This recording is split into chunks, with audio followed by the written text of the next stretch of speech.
Magandang hapon po sa inyo, Kabanong. Tawagin niyo na lamang ako sa pangalang Lester. Ikukwento ko lang ang karanasan ko na nangyari noong 2001 sa Mindanao. Kakagraduate ko lang ng college. Bilang pagdiriwang sa pagtatapos namin, nagkasundo ang lahat na magbakasyon sa bahay ng isa naming kaklase sa Mindanao, ang original hometown. Siya si Prince. Masasabi kong siya ang may pinakamay kaya sa amin sa buhay. Galante at mabait na tao. Sobrang haba ng binyahe namin noon, kaya pag-apak namin ng Mindanao ay saka lang namin naramdaman ang pagod. Partida, nakaupo lang naman kami ng magdamag. Uy Prince, sure ka na pumayag ang dad mo na mag-stay tayo sa bahay nyo ha? Baka mamaya niyan, nag-iimbento ko na naman, tapos hindi naman pala. May insidente kasi noon na ginamit niya ang sasakyan ng daddy niya. Nagalit sa aming lahat kasi hindi naman pala nagpaalam si Prince. Don't worry dude, pumayag talaga si Papa. Nagkausap kami sa telepono last night and he said we can go naman. Basta, wag lang daw tayo pasabay kay Aling Gloria. Si Aling Gloria ang tinuturing nilang tagapangalaga ng bahay. Yung bahay kasi nilang yun sa Mindanao ay minsan lang nilang mauwian. Gawa nga ng dito na sila sa Maynila nakatira at nandito rin ang lahat ng business ng daddy ni Prince. Inisiguro lang namin, syempre ang layo-layo ng biyahe natin oh. Tapos bigla na lang palang magagalit daddy mo. Mas maganda ng malino kaysa malabo. Mismo, appear pre. Sandali kaming nag-appear ni Vicente. Nag-akbayan pa kaming dalawa. Uy, kaya niyo ba? Sasakay pa tayo ng isang jeep para makarating talaga sa area namin ha. Pagbaba natin, maglalakad tayo ng halos 10 minuto. Ano, papalag pa ba? Walang ganang tumangulang ang iba naming kasama. Kitang-kita na sa mga mukha nila ang matinding pagod at antok. 7 kami magkakasama noon, Kabanong. 5 lalaki, 1 babae at 1 bakla. Nang may mapadaan na jeep, habang nasa gilid kami ng kalsada, agad naming pinara yon. Sakto naman na malaki-laki pa ang espasyo. Hindi siya kamukhang kamukha ng jeep gaya ng nasa Maynila. Pero di hamak na mas maluwag, kaya nagkakasya kahit marami. Ayos pala mga jeep dito no? Hindi mukhang jeep pero hindi siksikan. Ibang-iba sa Maynila. Kaya nga okay din tumira sa probinsya eh. Less pollution, tapos wala pa gaano mga taong siraulo. Pagkaabot ni Prince ng bayad sa driver ay sinabi niya rin kung saan kami bababa. Umandar naman kaagad ang sasakyan. Ang ingay-ingay namin noong mga sandaling yon. Yung ibang pasahero na inaantok sa jeep ay nagising. Napapangiti at natutuwa sa amin. Makalipas lang ng halos 30 minutos, pumara na rin si Prince. Bumaba kami sa tapat ng isang kanto na may arko na bulok. Hindi na namin mabasa ang nakalagay sa itaas. Basta may saint lang sa una ng pangalan. Ano, kaya pa? Lakaran time na. Pero 10 minuto lang naman. Kung gusto nyo, 5 minuto lang, pwede naman tayong tumakbo na lang. Takbo? Tingnan mo nga mga kasama natin oh. Parang mahihimlay na eh. Ay nako, sleepy na ang Snow White and the Bear. Far away pa ba ang baler ninyo? Si Dom naman ang nag-iisang bakla sa amin. Solid din itong baklang ito. Siya ang naging source namin noong panahon muntik na kaming bumagsak sa exam. Konting tiis na lang, makakarating na rin tayo. Kapag nilakad natin ito papasok, diretso lang kasi nandun na yung bahay namin. Oy, di go na! Nagsimula na rin kami maglakad dahil karamihan sa kanila ay nagrereklamo na rin. Matataas na mga puno na ang nadadaanan namin. May ibang parte din ng gilid na may mga matataas na talahib. Halata minsan lang madaanan yon dahil sa mga damo na gumagapang na sa gitna ng kalsada. Pagkaraan lang ng halos 8 minuto, natanaw na rin namin ang isang kulay puting bahay na malaki. Marami naman kaming nakitang ibang bahay pa roon, Pero kina Prince ang pinakakakaiba at mukhang magara. Actually, binili yan ni Papa noong binata pa siya para kay Lola. Kaso nga lang, namatay si Lola 1 taon matapos mabili yan. Kaya ngayon, pinababantayan na lang yan kay Aling Gloria. Si Aling Gloria ay malayong kamag-anak namin, pero trustworthy naman. Napatango na lang kami sa sinabi niya. Naglakad na rin kami ulit para lumapit doon. Nasa harapan kami ng malaking gate na kulay pula. Pinindot ni Prince ang doorbell pero hindi na niya inulit kasi nakuryente lang siya. Kaya naman paulit-ulit na lang niyang kinutok ng malakas ang gate. Wala pang ilang minuto ay nagbukas na ang pintuan ng gate at bumungad sa amin ang isang matandang babae na puti na ang buhok. Aling Gloria, ako na po ito, si Prince, yung pinakagwapong anak ni Federico. Umarko agad ang ngiti ng matanda. Sandali itong yumakap kay Prince at kinuha ang mga dalang gamit. At dati lang yung late-late mo pa. Naihi ka pa sa salawal mo. Tapos nilalaro mo lang yung tae mo sabay puna sa muka. Dahil sa sinabi ni Aling Gloria ay natawa kaming lahat. Parang nanliliit naman sa kahihiyan si Prince dahil doon. Ang cool naman pala ng kaibigan natin eh. Naghihilamos lang tayo sa muka. Prince Pooper na ang tawag ko sa iyo. Pambira talaga oh. Napakamot na lang siya ng ulo. Sige, magsipasok na kayo at pinaghanda ko kayo ng hapunan. Siguradong gutom at pagod na kayo. Magmadali na't baka mahamugan pa kayo. Sige, pasok na, pasok! Pagpasok namin sa sala ay namangha kaming lahat. Sala pa lang parang classroom na namin. Ang laki. Bukod pa roon ay malinis. Halatang alagang-alaga yon ni Aling Gloria. Nangingintabang sahig at wala kang mahawakan gamit na may alikabok. Kayo lang po bang naglilinis dito? Hindi po kayo napapagod? Ang laki ng bahay na ito, yo. Alam nyo mga iho at iha, kapag matanda ka na, ang paglilinis ang isa sa mga bagay na nakakapagpagaan ng pakiramdam mo. Mag-isa nga lang naman ako rito. Wala naman akong ibang responsibilidad kundi ang bahay na ito. Kaya kahit maubos ang oras ko sa paglilinis, ayos lang naman. Naging buhay ko na rin ang bahay na ito mula nang mawala si Ma'am Suzette. Si Lola ang tinutukoy niya. Sige na, magsiupo na kayo bago pa mapunta sa dramahan ng usapan. Mudra, help na Akesh mag-prepare ng foodie kales? Sumama si Dom kay Aling Gloria papunta sa kusina. Naiwan naman kaming 6 sa mahabang lamesa. Itinaas pa ni Prince ang paa sa lamesa at sumandal sa upuan na parang boss. Ay, ang sarap sana mabuhay dito, no? Kaso, ang kaunti lang ng mga nakatira dito eh. Hindi ba delikado rito? I mean, walang pumapasok na magnanakaw o masasamang loob? Ngumiti si Prince na para bang nakakaloko. Wala mga masasamang loob dito. Alam niyo kung ano meron. Sandaling natahimik ang mga kasama namin. Nagkakatinginan at parang nagkakapaan kung maniniwala ba kami kay Prince o hindi. O di ba? Mga takot? Joke lang, ano ba naman kayo? Hindi naman totoo mga aswang eh. Hindi pre, totoo mga aswang no?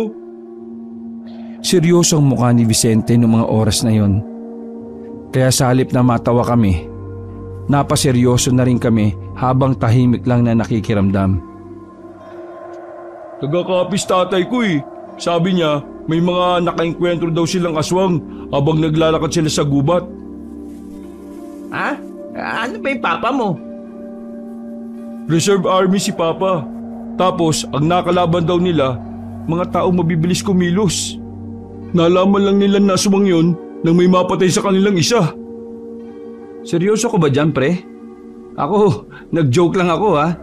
Hindi, seryoso ako, Gagi. Ikaw kasi, inopen mo pa yung topic na yan eh. Napakwento tuloy ako. Sabi rin sa akin ng tita ko nung nasa Iloilo sila. Yung kapitbahay daw nila inaswang. Parang paniki daw yung nasa bubong pero tao eh. Dahil sa mga pinag-usapan namin ay napansin kong pinagpapawisan na sa kaba ang iba naming kasama.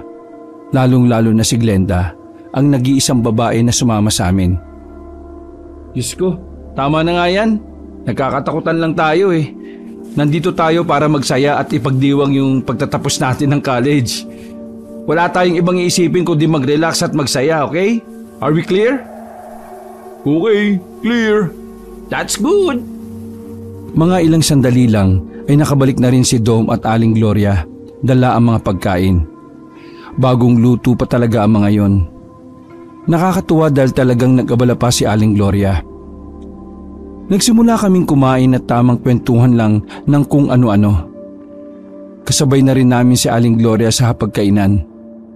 Sa sobrang sarap ng pagkain ay marami kaming nakain. Nalibang na rin kami sa kwentuhan kaya inabot na kami ng 6:00 ng gabi. Maya-maya pa, nagkayayaan na ang iba namin mga kasama na matulog. Ang usapan nila ay iidip lang dahil magpupuyat kami para manood ng movie sa sala. Ang naiwang gising lang ay ako, si Prince at si Vicente. Nakatambay lang kami sa balkonahe habang nahigop ng kape. Iniisip ko kung paano nabubuhay si Aling Gloria nang walang nakakausap eh. Gusto mo ba paiwan ka dito para magkasama kayo? Tangix, napapaisip lang ako. Sabi kasi sa pag-aaral, nakakabaliw ang walang kausap. Baka naman may mga kamag-anak siyang nagpupunta rito minsan. Wala namang kamag-anak si Aling Gloria eh. Bata pa lang ako, namatay na yung pamilya niya. Bale, sabi minasakir daw. Ano? Minasakir? Hindi nga. Seryoso. Sabi ng parents ko, pinasok ang bahay nila. And until now, walang nakakaalam kung sino ang mga gumawa nun. Ang nakakapagtaka pa, masyadong brutal ang ginawa. Yung mga sugat ng kamag-anakan nila, lahat nasa tiyan. Something off talaga, mga pre. Yan ka na naman eh. Kaya ako naisip yung mga aswang kasi ganyan ang statement mo eh. Eh yun naman talaga ang nangyari. Hinaan mo yung boses mo. Baka mamaya marinig ka ni Aling Gloria eh. Maging sensitive ka naman, pre.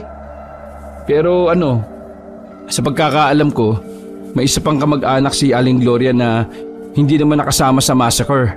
Pero hindi ko na alam kung nasaan na yun ngayon. Change topic na nga muna tayo. Baka maungkot pa talaga yung talambuhay na matanda eh. So, ilang araw tayo pwede rito? Depende sa inyo. Kasi kahit ilang araw naman pwede. May supply tayo ng pagkain ng marami. Kayo lang naman ang iniisip ko eh. Okay na yata yung 1 week. Tanungin natin sila. Alam mo naman yung iba, strict ang parents. Mga ilang minuto na rin kaming nakatambay doon. Nang makaramdam na kami ng pagka-boring ay nagkayayaan ng lumabas. Madilim na noon, malamig na rin sa labas. Medyo mahumog na rin. Palabas na kami ng gate nang tawagin si Prince ni Aling Gloria. Prince, saan kayo pupunta? Maglalakad-lakad lang po. Nakita ko sa mukha ng matanda na parabang nag-alala siya. Huwag kayong lalayo masyado ha. O heto, dalhin mo ito. Prince, isuot mo ito. Ano to? Kwintas? Para saan po ito? Pangontra sa mga elemento. Hindi kayo taga rito. Baka mabati kayo. Tumango na lang kami at saka nagpasalamat. Habang naglalakad kami sa gilid ng kalsada ay hindi namin maiwasang pansinin ng paligid. Walang gaanong ilaw sa daan. Kung may poste man ay sira naman ang ilaw. Mabuti na lang may dala-dala kaming flashlight kaya kahit papaano ay nakikita namin ang daan. Di ba parang napapalayo na tayo sa bahay nyo? Sa sobrang pagkalibang sa pagkukwentuhan namin ay di na namin namalayan na malayo na pala kami. Tanaw pa rin naman namin ang bahay nila pero maliit na yon sa paningin namin. Ayos lang yan. Diba thrilling nga ang ganito? Para tayong nasa horror movie na flashlight ang daladala. Thrilling nga. Pero baka mag-alala na si Aling Gloria. Mas stress pa natin yung tao. Hindi yan. Tara, tumbukin pa natin tong kalye na to. Akong bahala. Rule breaker ka talaga, dude. Kahit medyo creepy na ang dinadaanan namin, ay sige lang kami sa lakad. Aminado rin naman ako noon na medyo nag-i-enjoy ako sa ginagawa namin. Yung kasi ang unang beses na nakapaglakad ako sa isang lugar na madilim at walang katao-tao. Lumipas sa mga sandali, tuluyan nang nawala sa paningin namin ang bahay nila Prince. Meron kaming natanaw na isa pang barangay. Na base kay Prince, yun daw ay ang barangay Manawag. Madalas niya raw yung puntahan dati nung bata pa siya para manghiram ng tirador sa kaklase niya. Ano, punta tayo doon? Baka tulog na yung mga tao doon. Diba maaga natutulog yung mga tao sa probinsya? Mali ka.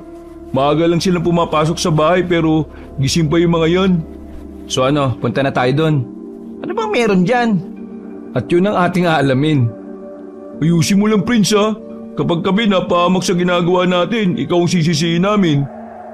Kailan ko ba kayo pinahamak, no, sa mga lakad natin? Secure kayo anytime with my company. Napapailing na lang kami ni Vicente sa kanya. Ganun pa man, ay tumuloy pa rin kami. Nabasa namin sa bukana ang nakalagay na Barangay Manawag. Ang nakapukaw ng atensyon ko, may 2 bungo na nasa dulo ng arko. Hindi ko lang alam kung totoong bungo ba yon o artificial lang. Pero inisip ko na lang, baka pang design lang yon. Sure ka, safe dito, ha? Oo naman, no. Padalas ako dito nung bata pa ako. Bata ka pa nun. Ilang taon na ba yung nakalipas? Iba na mga tao siguro dyan. Trust me. Bakit ba nababahala kayo? Kasi dahil sa sinabi kong aswang. Wala yun. Ito naman mga to. Sira ka pala eh. Alam mong hindi naman tayo taga dito eh. Oh, relax. Walang gagalaw sa atin dito. Kilala rito ang angkan namin. Ay naku, bahala ka nga. Nauna nang naglakad si Prince at sumunod na lang kami ni Vicente. Nakakailang hakbang pa lang kami ay may nakasalubong na kaagad kaming isang lalaki. Meron siyang salakot sa ulo kaya hindi namin maaninag ang mukha niya. Isa pa, mahina rin ang ilaw sa poste sa parting yon. Huminto ang lalaki at sinundan kami ng tingin hanggang sa malagpasan na namin siya. Pre, kilala mo ba yun? Paano ko makikilala di naman natin nakita yung muka? Mukhang Samurai X eh. Natawa pa kami noong mga sandaling yon habang napapailing. Pre, nauuhaw ako. Wala bang mabibilang soft drinks dito? Di maganap tayo. Sa pagpapatuloy namin, nakakita na kami ng tindahan. Kakaunti lang ang tinda doon, pero nagbakasakali pa rin kaming nagtitinda sila ng malamig na inumin. Tao po! Tao po! Pabili nga po! May soft drinks po ba kayo? Nakangiti pa kami habang nakasilip sa loob, pero yung tindera ay nakatingin lang sa amin. Seryoso kong makatingin. Hindi gumagalaw. Ate, may soft drinks po? Inulit pa talaga ni Prince pero hindi pa rin tumutugon ang babae. Nagkakatinginan lang kami. Nagkibit balikat na lang kaming 3. Nagdesisyon na lang kaming umalis kaysa naman ma-bad trip pa kami sa tindera. Ito ba yung safe? Weirdo ng mga tao. 2 tao pa lang naman ang nakikita natin eh. Huwag kang judgmental. Basta, kapag hindi na talaga ako komportable, uwi na ako. Baka mamaya bigla na lang may tumaga sa atin dito di namatay pa tayo kaagad. Naglakad kami ulit. Wala na kaming makitang tindahan sa pagkakataon na yon. Pero meron kaming nadaanan ng mga lalaking nagiinuman sa gilid. Lahat sila ay walang pang itaas. Sabay-sabay napatigil at napalingon sa amin. Kaya kami naman napatigil din. Hindi namin alam ang gagawin namin dahil iba rin ang tinginan nila. I think we should go. Baka paluin na lang tayo bigla ng bote ng mga yan. Tara na. Ito kasi si Prince parang timang eh. Hindi na kami nagsayang ng oras. Nagmamadali na kaming umalis. Hindi na namin hinintay pa na may lumapit sa amin at may mangyaring masama sa amin. Nang makalabas na kami ng Barangay Manawag, saka lang kami nakampante at nakahinga ng malalim. Hindi ko maintindihan. Ano ba nangyari sa barangay na to? Ang sigla-sigla nito noon kahit na gabi. Ang mabuti pa, umuwi na tayo at itanong natin kay Aling Gloria. Tsak, siya ang nakakaalam ng mga tanong mo. Next time, huwag tayong padalos-dalos ha, kung saan lang natin gusto pumunta. Sabi nga ng tatay ko, kung dayo ka, triple ingat ka dapat. Kasi triple din yung posibilidad na mapahama ka. Dismayadong bumuntong hininga na lamang si Prince. Tinapik na lang namin siya sa balikat para kahit na papaano mabawasan ang lungkot niya. Nasa Maynila pa lang kasi kami, kinukwento na niya sa amin ang tungkol sa Barangay Manawag. Malaking parte kasi ng childhood niya ay doon niya ginugol. Rich kid kasi si Prince noon pa lang, pero dinadayo niya talaga ang barangay na yon para lang may makalaro. Bumalik kami sa bahay. Naabutan namin doon si Aling Gloria na nagwawali sa sala. Dahil masyado kaming curious sa Barangay Manawag, kinausap kagad ni Prince sa matanda. Aling Gloria, may itatanong lang ako sa inyo. Nakangiting itinigil ni Aling Gloria ang ginagawa niya at tumarap sa amin. Itatanong baka mo? Sige lang, basta wag mahirap pa. Lalo na sa math, ayoko ng math. Hindi, yung Barangay Manawag po ba, anong nangyari? I mean, sa tagal kong hindi nakabalik dito, may mga nagbago ba ron? O may mga nangyaring hindi maganda? Sa tanong na yun ay napansin kong nanginig ang kamay ni Aling Gloria habang hawak ang walis tambo. Bakas din sa kanyang muka at pagkabahala na hindi ko alam kung saan nagmumula. Hindi nakapagsalita si Aling Gloria. Makailang ulit itong lumunok ng laway. Kasi galing kami doon kanina sa Barangay Manawag eh. Parang ano po eh, nagbago yung mga tao na nandun. Ang weirdo po. Nag-addict na ba yung mga tao ron mula nung umalis ako rito? Mas lalong tensyonado ang matanda. Hinawakan nito si Prince sa kamay at saka nagsalita. Bakit? Bakit kayo nagpunta doon? Ang sabi ko ay huwag kayo masyadong lalayo, hindi ba? Nagtaka na rin kami. Biglang naging seryosong atmosfera at kinakabahan kami para sa matanda. Para siyang aatakin sa puso. Aling Gloria, kalma lang. Baka tumaas ang dugo nyo. Relax lang po. Pre, tulungan nyo nga ako. Inalalayan namin si Aling Gloria para makaupo sa sofa. Kumuha na rin si Vicente ng tubig sa kusina para ipainom sa kanya. Nang maging kalmado na si Aling Gloria, saka na ito nagsalitang muli. Diyos ko, iho, bakit naman kayo nagpunta roon? Kabilin-bilinan ko na huwag kayong lalayo, hindi ba? Bakit po? Ano po bang meron dun? Ayaw ko sanang sabihin to dahil ayaw kong matuon ang isip nyo roon. Pero, sige, sasabihin ko na para iwasan nyo na yun ng tuluyan. Prince, iho, iba na ang baryo Manawag. Hindi na siya ang dating baryo na masigla. Mula nang maging iba na ang kapitan doon, iba na rin ang nakatira doon. Teka sandali, paanong iba na ang mga nakatira doon? Karamihan sa mga naroon ay mga aswang. May mga tao din doon pero parang aswang na rin sila dahil aswang ang sinasamba nila eh. Nagtindigan kaagad ang mga balahibo namin. Mas nakakatakot palang pakinggan kapag kay Aling Gloria nang galing ang mga salitang yon. Ibig sabihin, totoo talagang may aswang dito? Ayan, nagkatotoo yung biro mo, Prince. Pakiusap, wag na wag kayong pupunta roon. Wag na kayong bumalik roon. Ang mga sinabi ko sa inyo ay totoo. Walang halong biro. Makinig kayo. Lalo na't hindi naman kayo taga rito. Mas mainit kayo sa paningin nila. Kaya ba pinabaunan mo ako ng kwintas? Galing sa kapitan ng barangay natin ng kwintas na yan. Hindi po ba delikado na may kalapit ditong barangay na may mga aswang? Habang nandito kayo sa barangay Pasita, walang mangyayari sa inyong masama. Secure kayo dito. Ang boundary ng Pasita ay may mga tanim na maraming bawang, kaya hindi sila makakapasok dito. Isa pa, handa ang barangay dito sakaling pumasok ang mga aswang. Ano mga pre? Uwi na ba tayo bukas? Bakit tayo uuwi? Ang layo ng biyahe. Wala namang problema basta wag lang tayong pupunta sa kabilang barangay. Ikaw lang naman kasi makulit eh. Dumito na lang tayo hanggang sa uling araw. Kung may pupuntahan man tayo, Siguro mas mabuti pa magsawi muna tayo kay Aling Gloria. Okay, sige. I'm sorry guys ha. Ayos lang. Basta wag na lang matigas ang ulo natin. 2 araw mula ngayon, nalalapit na ang Aswang Festival sa Baryo Manawag. Kapag ganon, naghahanap sila ng mga taong pwedeng ialay. Huwag kayong lalabas sa barangay Pasita sa araw na yon. Aling Gloria, bakit hindi mo kagad sinabi sa akin na gano'n na pala yung barangay Manawag? Nagpaalam ako sa papa mo na ipapaalam sa iyo pero ayaw maniwala ng papa mo. Sabi niya, ayaw niyang paniwalain kita sa hindi totoo. Nagalit pa nga siya sa akin eh. Kaya natakot akong sabihin sa iyo dahil baka maalis ako rito bilang katiwala.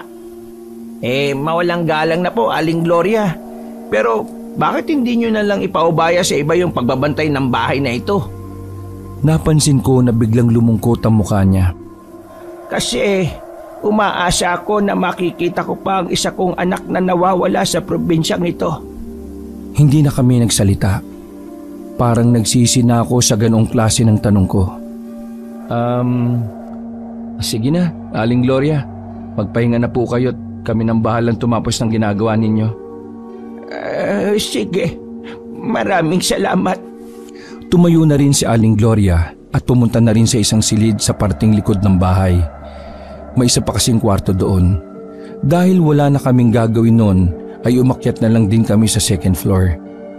2 lang ang kwartong bakante doon. Dalang iba ay pinaglalagyan ng ibang gamit. Sa kabilang kwarto ay magkasama si Glenda at Dom. Tutal, bakla naman si Dom, kaya ayos lang naman daw sila sa iisang kwarto. Samantala, 6 naman kami sa iisang kwarto.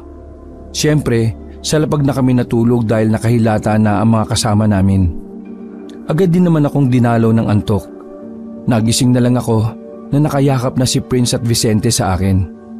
Kulang na lang halikan na nila akong 2. Bumangon ako at nagising din naman sila. Gagi, tanghali na oh.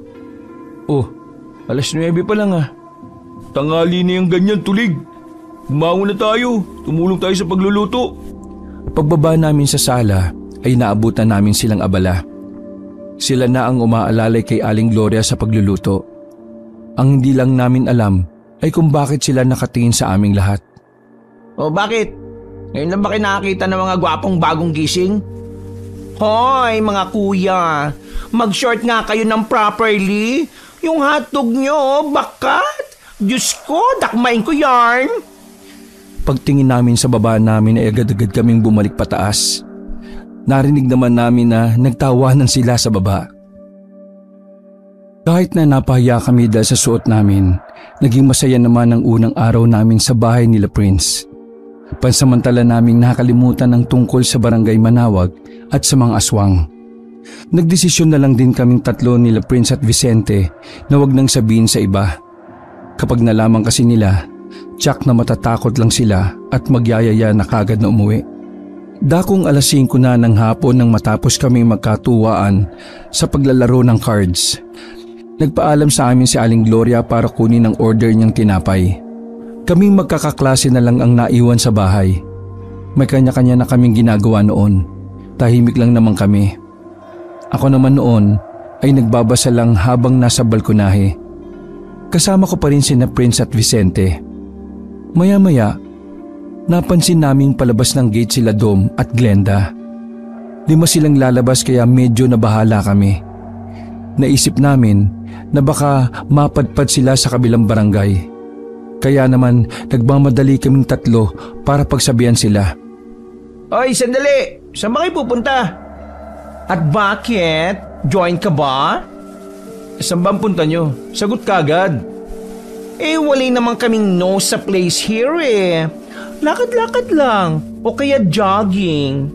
You know, very good weather here. Kaya carry mag-jogging. Nagtinginan kaming 3. Nagkasundo kaming payagan na lang sila pero nagpaalala kami sa kanila. Wag na wag kayong pupunta sa kabilang barangay Sa barangay Manawag. Wag kayong papasok o kahit daanan man lang. Delikado dun. Maraming siraulo. Sa madaling sabi, dito lang sa loob ng Pasita kayo lumibot. Naintindihan niyo ba? Wait, bakit parang kabado kayo? Is there something wrong? Nothing wrong naman. Iniisip lang naman namin si Aling Gloria. Ayaw naming ma-stress kakaisip kung nasaan kayo. Okay, get soon. Detail lang kami sa Barangay Pasita. O ano, okay na. Sumunod kayo Parang wala tayong maging problema kay Aling Gloria. Babush! Oh, halika na. Let's go sa go! Buntong hininga na lang ang nagawa naming tatlo. Hindi rin naman kasi namin pwedeng ikulong na lang sila sa bahay. Tingin ko, kailangan nating lumabas din bukas. Para naman kahit papaano maiba yung atensyon natin. Masyado tayong bothered dun sa aswang na yun Wala ka bang ibang alam na magandang puntahan dito, Prince? Kahit dito lang sa Pasita. Malaki kasi ang Pasita Pero mamaya, sige, magtatanong ako kay Aling Gloria. Papayagan naman siguro niya tayo basta hindi tayo lalayo. Wala kami magawa nung hapon na yon kaya nagsibak-sibak na lang muna kami ng kahoy. Hindi na rin kasi kakayanin ng kalan ang iba pang ilalagang karne sa mga susunod na araw. Mga bandang 6:00, dumating na rin sa Aling Gloria. Kinuha namin ang daladala nilang plastic na may laman na karne. Nasaan ang iba niyong kaibigan? Umupo si Aling Gloria sa sofa at hingal na sumandal. Lumabas lang po saglit, babalik din po yun. Huwag po kayo mag-alala. Hindi naman po sila lalayo Sinabihan po namin sila. Mabuti pa siguro, pauwi na natin sila. Gabi na rin Ay Diyos ko naman, pauwiin nyo na. Sinabihan ko naman kayo na malapit na ang Aswang Festival. Bukas na yon. Dapat hindi na kayo gumagala. Nasa loob lang naman po sila ng Pasita Kahit na, may mga tao pa rin na taga-Manawag ang nakakapasok dito. Sila ang dumudukot ng tao. Ay, tara, pauwi na natin.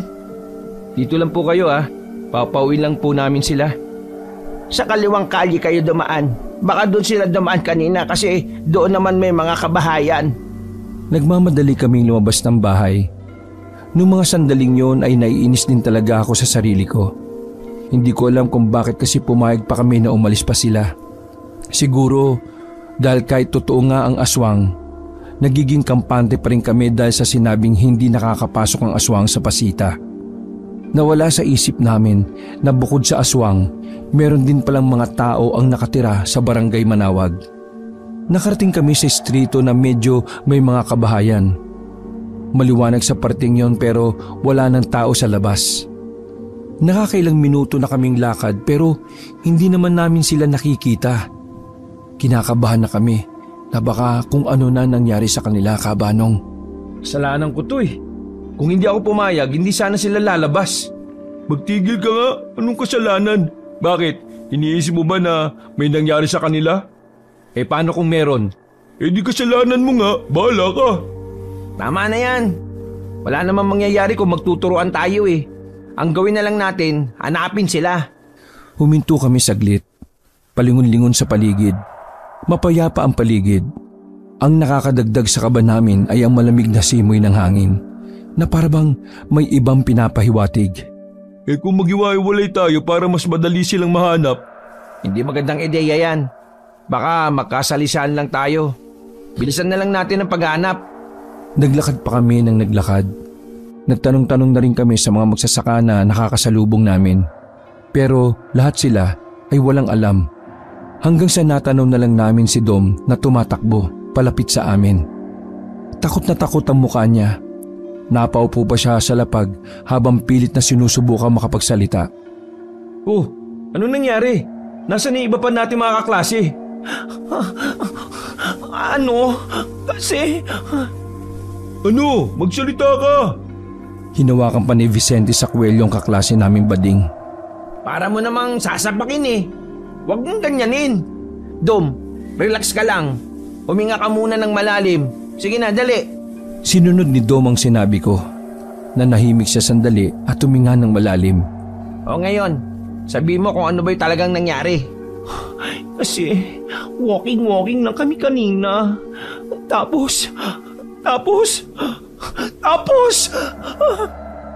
Nautal-utal na naman si Dom hanggang sa hindi na naman siya makapagsalita. Nainis na si Vicente sa kanya, kaya habang nakaupo pa siya sa sahig, tinapat ni Vicente ang puwet niya sa mukha ni Dom sabay umutot ng malakas.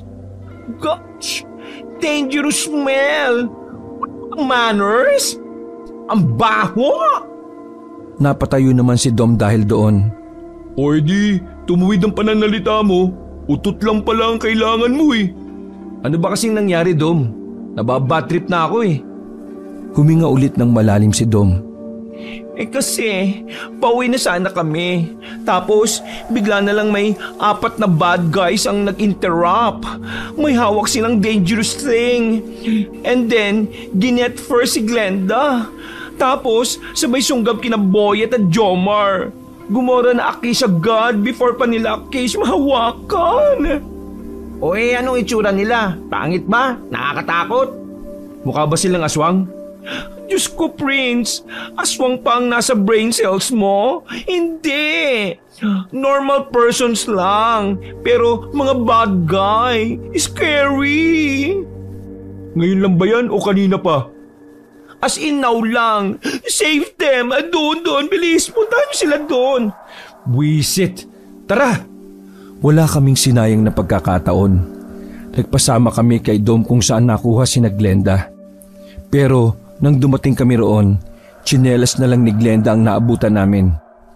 OMG, Lord! Late na us. Walay na mga persons. Hindi pa nakakalayo mga yun. Doon, tara! Tumbukin natin! Nauna na akong tumakbo. Wala silang choice kundi ang sundan ako. Pagdating namin sa dulo, narinig namin ang sigaw ni Glenda. Wala nang ibang makakarinig sa kanila dahil wala nang kabahayan sa parting yon.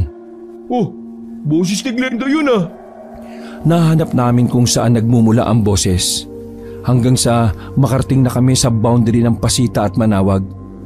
Pagsilip namin sa taniman ng mga bawang, nakita namin ang 4 na kalalakihan na hila-hila na ang mga kaibigan naming lalaki.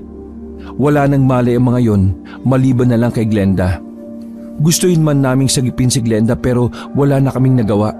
Ligtas natin sila, Glenda. Hindi na. Mapapahamak din tayo eh. Naririnig mo ba sarili mo? Kapag may nangyaring masama sa kanila, damay rin tayo. Kung ayaw nyo, ako na lang. Dala ko naman ang kwintas eh. Hindi nila ako malalapitan. Magtigil ka nga. Di porke hindi nila tayo kinuha nung oras na yun. Kampante ka. Swerte lang tayo nun no, dahil kakaunti lang yung nakakita sa atin. At umalis tayo kaagad. Mag-isip ka nga ng tama, Prince. Kahit si Glenda na lang ang ililigtas ko. Wala akong pakialam kahit anong mangyari sa akin. Teka. Anong wala kang pakialam kina Boyet at Jomar? Girlfriend ko si Glenda. Natahimik kaming lahat sa sinabi niyang yun, Kabanong. Hindi kami makapaniwala sa sinabi niya. Sobrang clueless kami. Wala naman kasi kaming nahahalata sa kanila kapag magkakasama kami. Ha? Girlfriend mo si Glenda? Hindi ko lang sinasabi sa inyo kasi nahihiya kami. Pero kami na at 2 buwan na kami. Kaya hayaan nyo kong iligtas siya. Ayaw kang kumalma ka nga muna. Hindi to tungkol sa inyo ni Glenda. Buhay na mga kasama natin at hindi sa iisang tao lang. Huwag kang selfish, pre. Oo, GF mo si Glenda. Pero kaibigan mo rin sila Boyet at Jomar. Huwag kang magpadalos-dalos, no? Sinampal ni Dom si Prince para kumalma yon. Ikinagulat naman ni Prince ang ginawa ng bading pero naging epektibo yon para manahimik siya. Ano ka ba? Worried din Akis kina Glenda, no? Mga preni ko yun eh. Pero Prince, kalmalicious mo lang yung itlog mo. Ang mga angry person ay madaling madideds kapag walang brain cells na ginagamit. Sorry sa sampal pero sampal yan ng pagmamahal. Humugot na lang kami ng malalim na paghinga. Mag-report muna tayo sa barangay. Patutulungan nila tayo gaya ng mga sabi ni Aling Gloria. Handa ang barangay Pasita sa anumang banta mula sa mga aswang. Sa puntong yon ay tumigil na si Prince sa kakadaldal. Nag-iisip na siya ng maayos. Bagamat nandun pa rin ang pagnanais niyang mailigtas si Glenda. Naiintindihan niya na rin ang panganib na pwedeng mangyari kapag kumilos kami kaagad. Pagdating namin sa barangay ay saktong bukas pa rin yon. Nakanganga ang ibang barangay tanod sa bukana. Pinapasukan na yata ng lamok ang bibig nila pero ang sarap pa rin ng mga tulog. Dumiretso na lang kami kagad sa loob. Naabutan namin ang kapitan na may tinitirang babae sa loob. Dali-dali silang nagbihis sa sobrang taranta. Hindi na nakapagpanti ang babae at tumalis na rin kaagad. Ponyemas, ano bang ginagawa nyo? At bakit kayo nandito? Anong oras na teka, hindi kayo taga rito ano? Kayo po ba ang kapitan ng Barangay Pasita? Ako nga. Bakit ba? Anong problema nyo? Hindi na kami nagpaligoy-ligoy. Kinuha ng mga taga-Manawag ang mga kaibigan namin. Kailangan namin ng tulong nyo. Pagkasabi kong manawag, nag-iba ang reaksyon ng mukha ng kapitan. Sumeryoso ng bahagya. Mga tanga! Gagawing alay yung mga yun sa Aswang Festival bukas! Tumayo ang kapitan at naglakad papunta sa harapan ng malaking larawan na mukha niya rin ang nakalagay. Kaya nga hihingi kami ng tulong nyo eh. Nakikiusap kami para mailigtas yung mga kaibigan namin. Taga saan ba kayo? Kasi hindi ko kayo matutulungan kung hindi kayo taga Pasita. Nag-init agad ang ulo ko nang marinig yun. Mabuti na lang ay nakapagpigil pa ako. Mawalang galang na po Pero wala kayong pakialam sa mga hindi taga rito? Pasensya na mga uhugin. Pero mga residente ko lang ang pinakikialaman ko. Pwede na kayo umalis. Tanga ka ba? Kailan ba huling ginamit ang utak mo ha? Buhay ang nakataya rito. Bakit ganyan ka magsalita? Kapitan ka ba talaga o tanod lang? Abay gago ka. Wala kang galang. Sampalin kita ng tsinelas kung tig 500 Sobrang naiinis kami sa ugali ng kapitan sa mga sandaling yon. Hindi ko talaga maintindihan kung anong klaseng pamamalakad ang ginagawa niya sa barangay nila. Wala man lang kaming makitang kahit na kaunting pagmamalasakit. Sir, nakikiusap kami sa inyo. Wala naman kaming ibang mahihingan ng tulong Kayo lang naman. Kaya sana pagbigyan nyo naman kami. May mangyayaring masama kung hindi sila may liligtas Mahina ba ang utak ninyo? Ang prioridad ng barangay namin ay mga residente lang namin. Hindi ko isusugal ang buhay ng mga tao ko para lang sa kabataan na dayo at matitigas ang ulo. Ngayon, kung hindi naman kayo taga rito, wala kayong maasahan sa akin. Siguro kung babae kami, papayag ka agad tong kalbong to. Anong sabi mo? Dati akong taga rito. Kung matagal ka na rito, dapat kilala mo si Aling Gloria.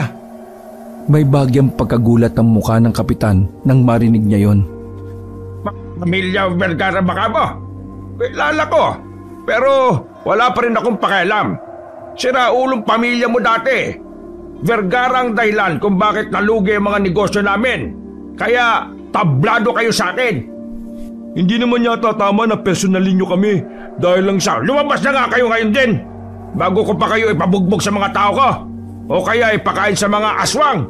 Sige na, labas na! Wala naman palang kwenta ang barangay na ito Makasariling barangay at walang bayag. Kapag kalbo talaga, masamang tao Pwe! Hoy! Wala kayong alam sa binabanggit niyong pangalan. Aamba pa sana ng suntok ang kapitan pero tumalikod na kami sa kanya. Sa sobrang inis namin, pasimple namin binatukan ng isang tanod na kalbo rin habang natutulog. Sabay sabing, "Pendong, peace." Lalo kaming nabahala nung mga sandaling yon dahil sa kawalan namin ng pag-asa.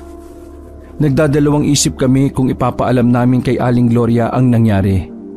Tsak na may stress siya kapag nalaman niyang nadukot ng mga taong taga-Manawag sila Glenda. Gosh, what to do na? Evildoer ang kapitan. Useless ang hairless na person. Naku! Walang yayang kapitan na yan Naging kapitan pa. Wala rin naman palang gagawin. Lintik. Kailangan natin makahanap ng ibang tutulong sa atin. Kung wala, no choice. Tayo ang gagawa ng way to get them back. Bagsak ang mga balikat namin bumalik sa bahay nila Prince. Nakaabang sa amin si Aling Gloria sa pinto. Dahil hindi naman kasama ang iba naming kaibigan, napilitan kaming aminin na lang sa matanda ang tunay na nangyari. Halos atakihin sa puso si Aling Gloria. Inalalayan at inasikaso namin kagad siya. Pinainom namin sa kanya yung gamot na ginagamit niya pang maintenance. Pambihira. Kabilin-bilinan ko na kasing walang lalabas dahil bukas na ang Aswang Festival. Lahat ng taong nandun, naghahanap na ng iaalay sa sinasamba nilang aswang. At naghahanap na rin sila ng ipapakain sa mga aswang na kalugar nila. Ano bang mahirap intindihin doon? Kailangan ko pa bang mag-English? Wala kaming masabi. Kahit na nung idahilan namin, batid daming kasalanan namin ang nangyari. Lumapit na ba kayo sa barangay? Opo, ginawa na po namin yan. Pero ang sabi ng kalbong kapitan ng Manyakis ay hindi raw niya tutulungan ng mga hindi tagapasita. Di pwede. Ako ang kakausap niyang bukas. Dapat bago maghating gabi mapuntahan at mabawi na ang mga kaibigan ninyo. Kung hindi, tuluyan na silang magiging alay. Bakit hindi na lang po natin isumbong sa mga pulis?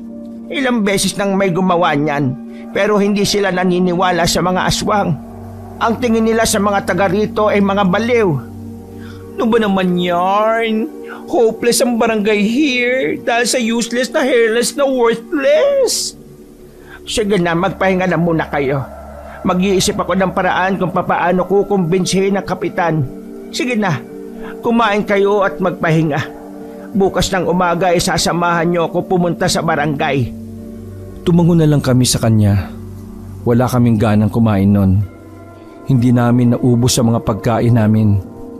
Diretso kagad kami sa kwarto. Ilang oras kaming tulala at nakatingin lang sa kisame habang nakahiga. Hindi ko alam kung ano ang gagawin namin. Sobrang nagsisisi ako noon na sana naging alerto kami sa mga posibilidad na kapahamakan. Masyado namin pinagsawalang bahala ang banta ng mga aswang. 12:00 na ng gabi, pinatay na namin ang ilaw sa kwarto. Nakatulog na rin kasi sina Dom at Vicente. Ako rin naman ay nakakaramdam na ng antok. Tiningnan ko si Prince sa higaan niya, nakasaklob ng kumot. Matutulog na rin sana ako nang maramdaman kong bumangon si Prince. Uy, akala ko tulog ka na Hindi niya ako pinansin at dali-dali lang siyang nagbihis. Sinundan ko siya kaagad nang lumabas siya ng silid namin. Uy, anong gagawin mo? Ililigtas mo si Glenda? Oo, ayaw kong maghintay pa ng bukas. Habang lumilipas ang oras, mas lumalaki ang tsansa na baka sinasaktan sila roon. Lumingon muna ako sa mga kasama namin. Masarap na yata ang tulog. Pre naman, pagpapatiwakal yang gagawin mo. Kahit si FPJ, hindi papayag na lumusob mag-isa sa barangay ng mga aswang Halatang hindi ka nanonood ng mga palabas niya Naging panday nga siya, di ba? Mga halimaw kalaban niya ron. Bakit pantay ka ba? Gusto mo maging panday? O gusto mo paa mo maging pantay? Kahit mamatay ako, wala na akong pake. Pwede naman akong magmulto Ako na munang bala sa dalawa at kay Aling Gloria. Sige na, aalis na ako. Pinigilan ko si Prince. Hinawakan ko siya sa balikat. Maya-maya na lang ay nagulat kami nang biglang magsalita si Dom at Vicente sa likuran. Gising na pala ang dalawa. Uy, lalakad kayo ng kayo lang? Gora Akes, don't like ko magstay here nang walang doings. Want ko mag-help. Worried ako kay Maring Glenda. Lang niya, akala ko tulog na kayo Bahala kayo kung gusto niyong sumama. Basta, wag niyo akong sisisihin kapag namatay kayo.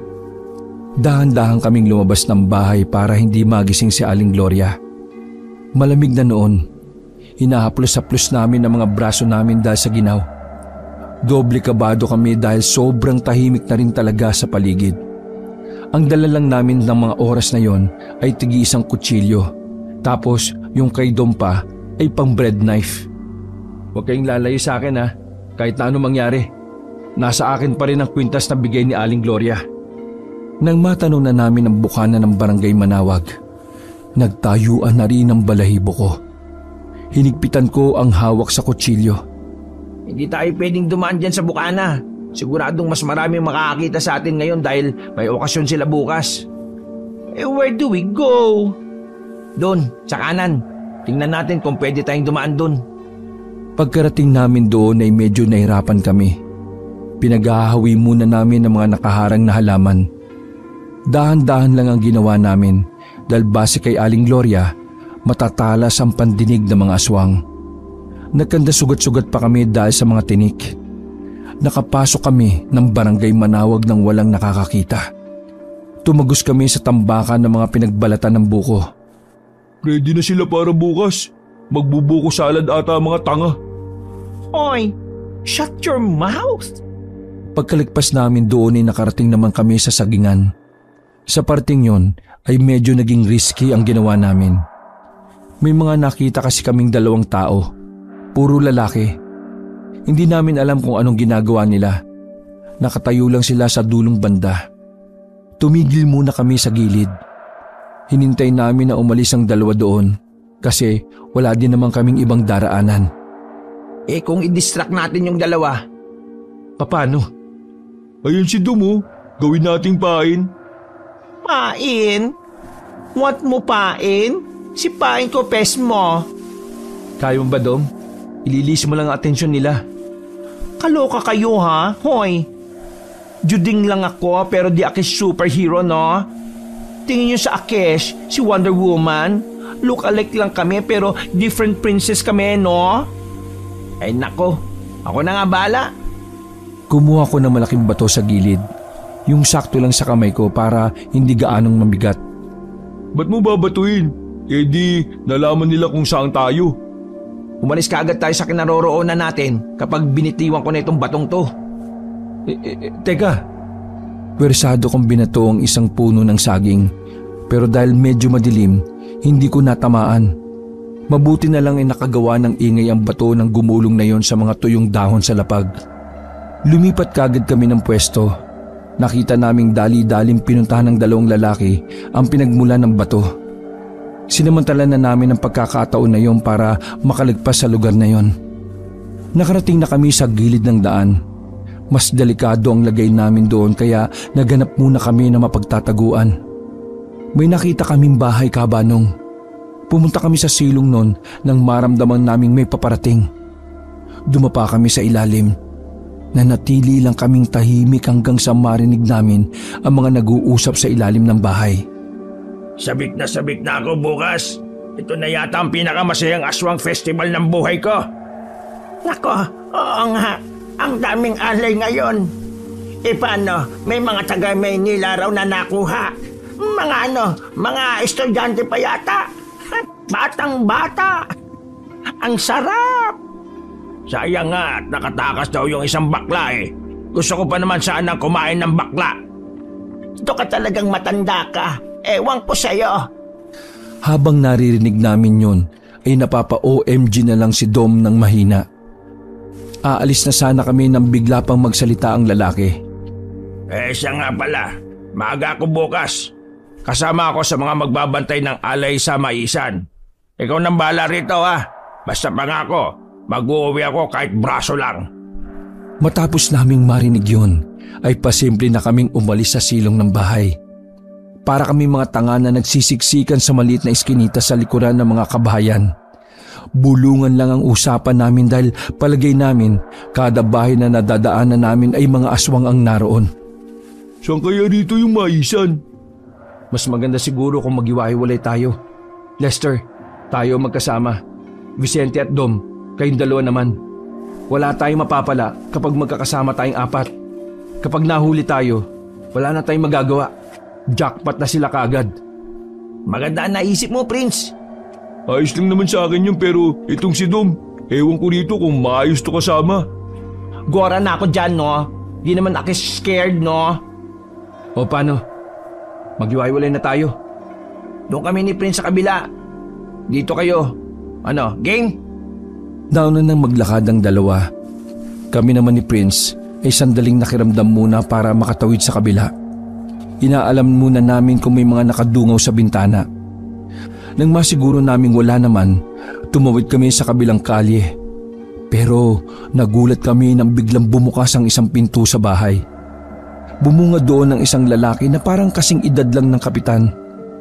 Nagkatitigan pa nung una, pero nang matauhan kami, ipinasok namin siya ulit sa bahay.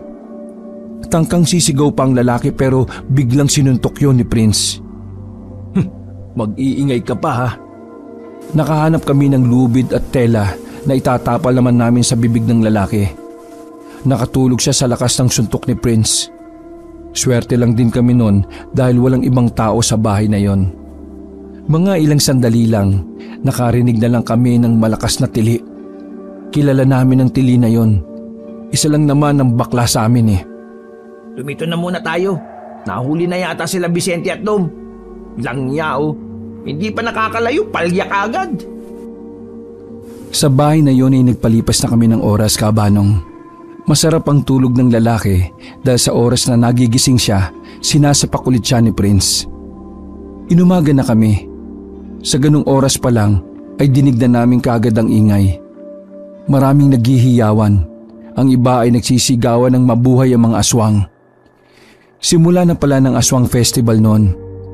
Nang makarinig kami ng malalakas na tambol, pasimple kaming sumilip ni Prince sa bintana. Nakita namin ang parada ng mga aswang. Klaro naming nakikita ang mga naglalakad na iba't ibang uri ng aswang. Meron tiktik, asbo, abwak, meron pangang manananggal na bitbit ang ibabang katawan niya. Hindi ko na alam kung ano pa ang ibang uri.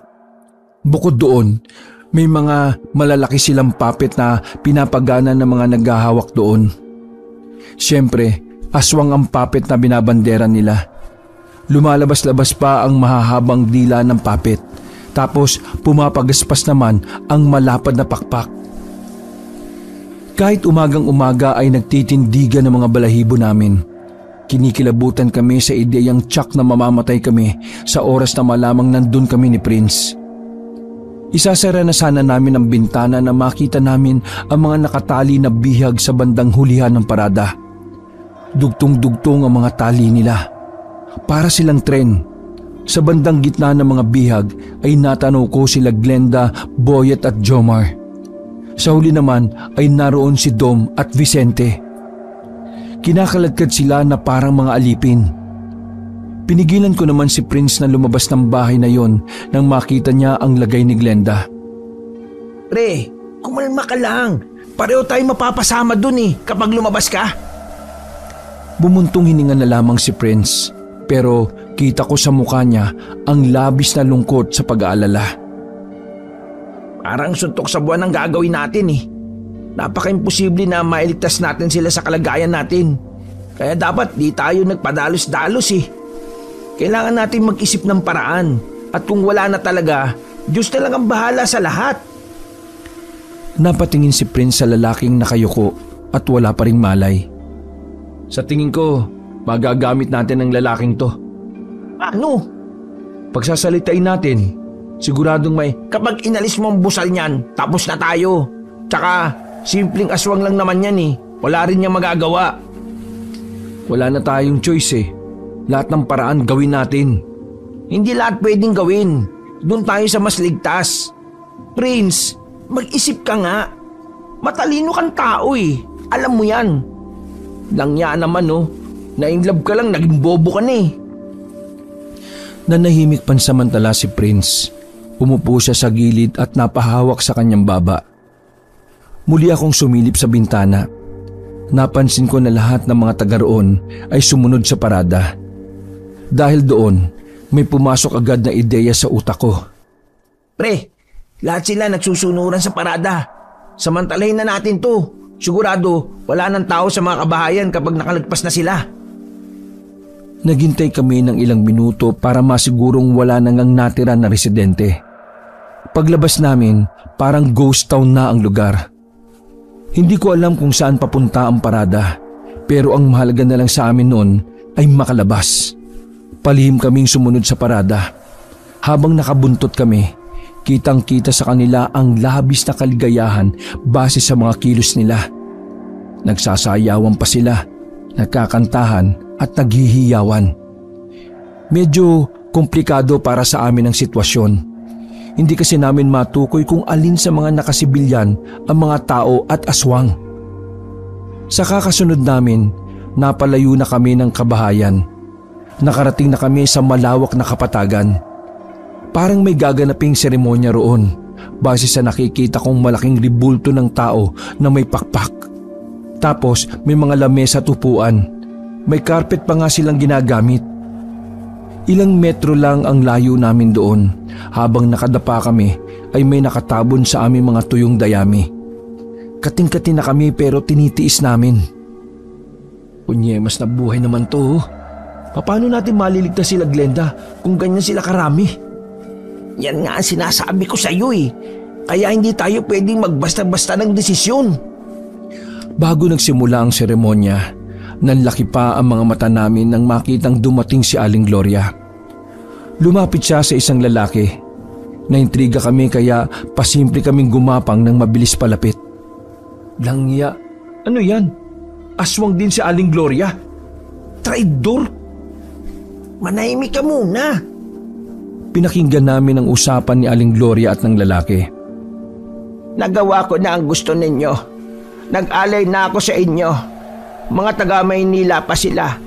5 tao yon. Pakawalan nyo na ang anak ko kapalit nila.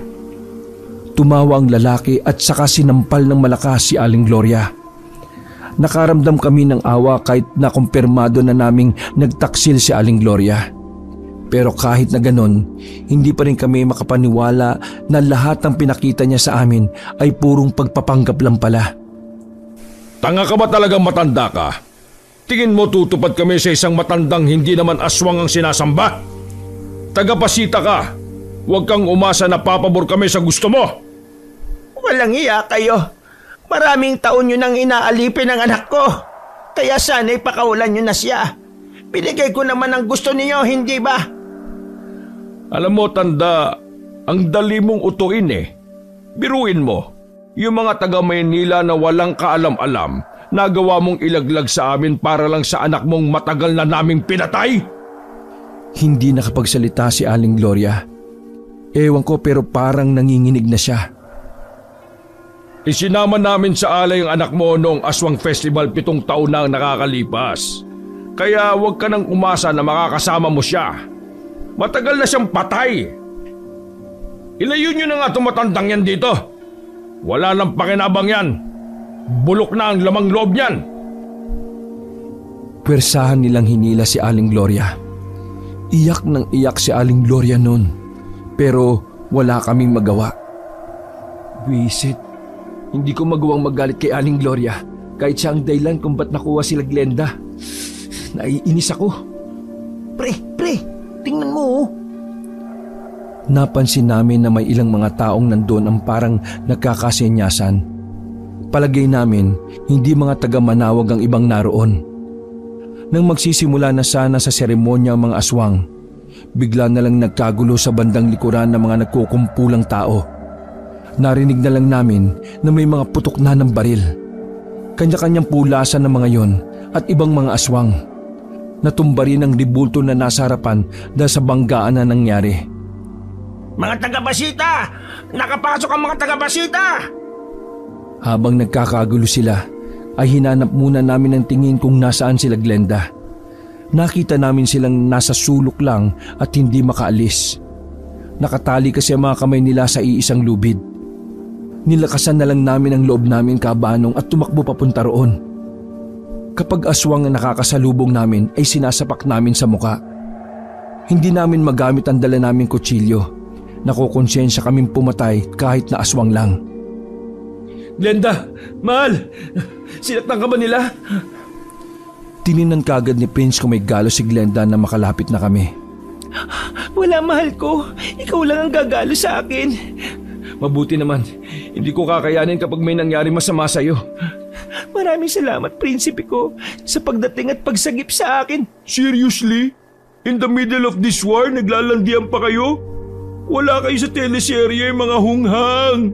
Pakawalan niyo muna kami, no? KJ ang potya. Agad kong ginamit ang kutsilyo para kalagaan ang mga tali nila sa kamay. Nang makalagan na silang lahat, sinamantala namin ang pagkakataon na nagkakagulo pa sila para umalis. Nakasalubong pa namin ang kapitan na panot na kararating lang. Masalamat kayo, nakiusap sa akin si Gloria. Di salamat. Mag-iingat kayo. Sige na, bumalik na kayo sa Pasita. Kami nang bahala rito. Tumango ako sa kanya bilang paggalang at pasasalamat. Kahit pala makintab ang ulo niya, may kinang din pala sa puso ang kapitan na yon. Mabilis kaming pumunta sa parting walang katao-tao. Malayo pa lang ay natanaw na namin si Aling Gloria na kinakaladkad ng mga aswang. Pinagkanulo tayo ni Aling Gloria para ipalit sa anak niya na matagal na palang patay. Alam ko, nagtaksil siya sa atin, pero dapat natin siyang tulungan. Alam namin, no? Kaya nga, ihandaan niyo yung mga kutsilyo niyo. Susubukan natin pumatay ng aswang para kay Aling Gloria.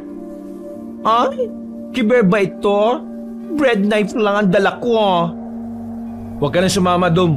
Si Glenda na lang ang samahan mo. Lester, Boyet, Vicente at Jomar, tara!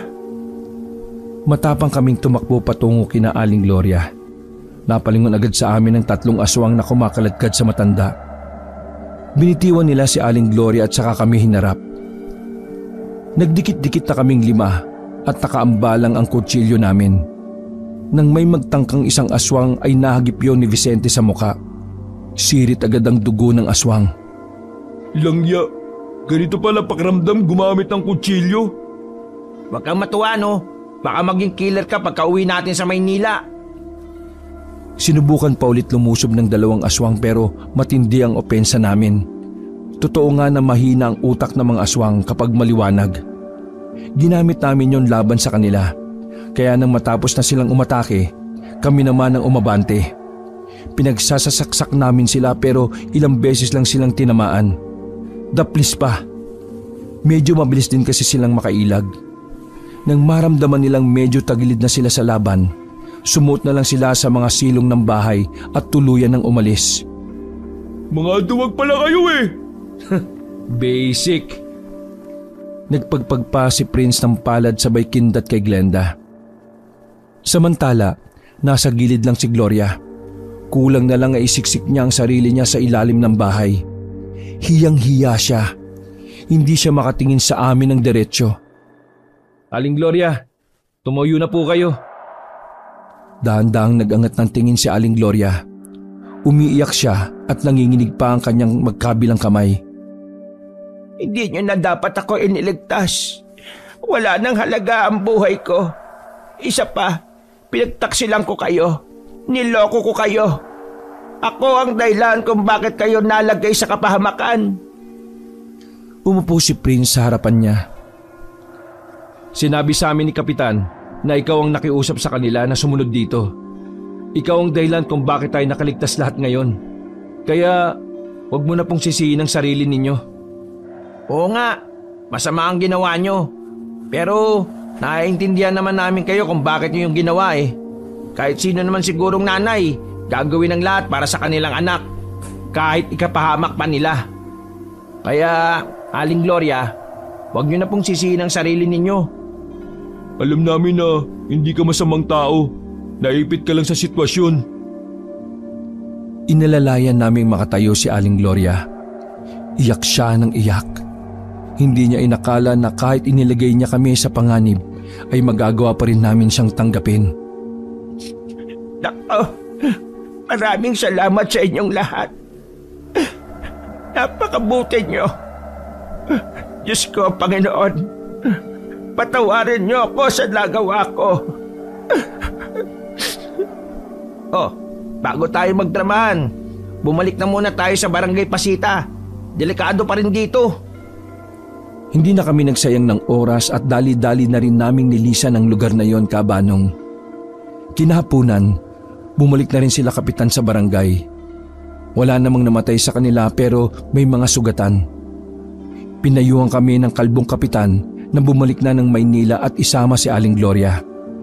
Hindi kasi nila natalo mga aswang dahil alanganin sila sa pwesto. At sabi pa niya, mahaba-habang panahon pa ang gugugulin para mapalayas doon ang mga nilalang na yon. Umuwi nga kami ng Maynila.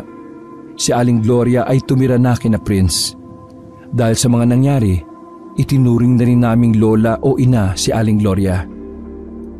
Mula noon, Kabanong, hindi na rin kami bumalik pa sa bangungot na lugar na yon.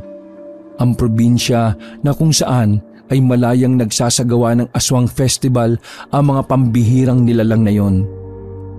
Ang importante na lang sa amin ay nakaligtas kami at ngayon ay masayang magkakasama. Wakas.